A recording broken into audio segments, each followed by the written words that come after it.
আমার হাজবেন্ড বলছে এই ওটো ওটো ওই রুমে চল। ওই রুমে গিয়ে দেখি মাও জেগে আছে, আমার দাদাও জেগে আছে। তখন আমাকে ও বলছে যে ভেবেছিলাম বলবো না, তুমি জানো কি হচ্ছে কাল থেকে? ও বলে হঠাৎ যেন মনে হচ্ছে ঘরের মধ্যে কিছু একটা আছে। হট করে দেখে ব্ল্যাঙ্কেটটা সাট করে টেনে পুরো নিচে পড়ে গেল।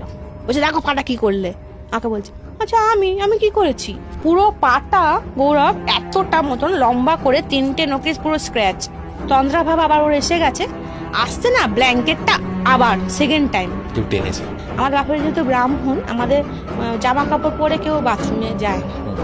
পিসির সামনে সিগারেট খাবে না বলে ও বাথরুমে স্মোকিং করবে, ধোঁয়াটা ওই দিক দূরের দিকে না গিয়ে ওর মুখের দিকে পুরো উলঙ্গ হয়ে ও ঘরে ঢুকে গেছে আমার মায়ের সামনে, অত বড় ছেলে।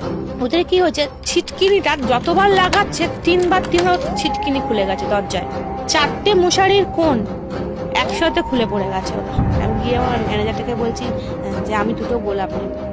বলছে হ্যাঁ নিন না ম্যাম। তখন আমাকেও বলছে হ্যাঁ ইয়ার কি তুমি ফুল দুটো নিয়ে মাথায় দিয়েছো? ওই ফুল দুটোর সাথে ভূত এসছে আমাকে বলছে।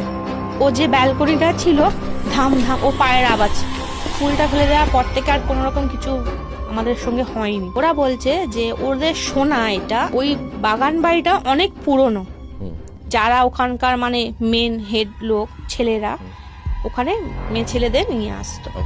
ওরা ফুর্তি করতো, এবার দিয়ে খুব প্রচন্ড টর্চারিং করতো, কেউ হয়তো মরেও যেত। আর পেছন দিকে মানে ওদের পুঁতে দিত। এরকম অনেক বডি পাওয়া যায়নি।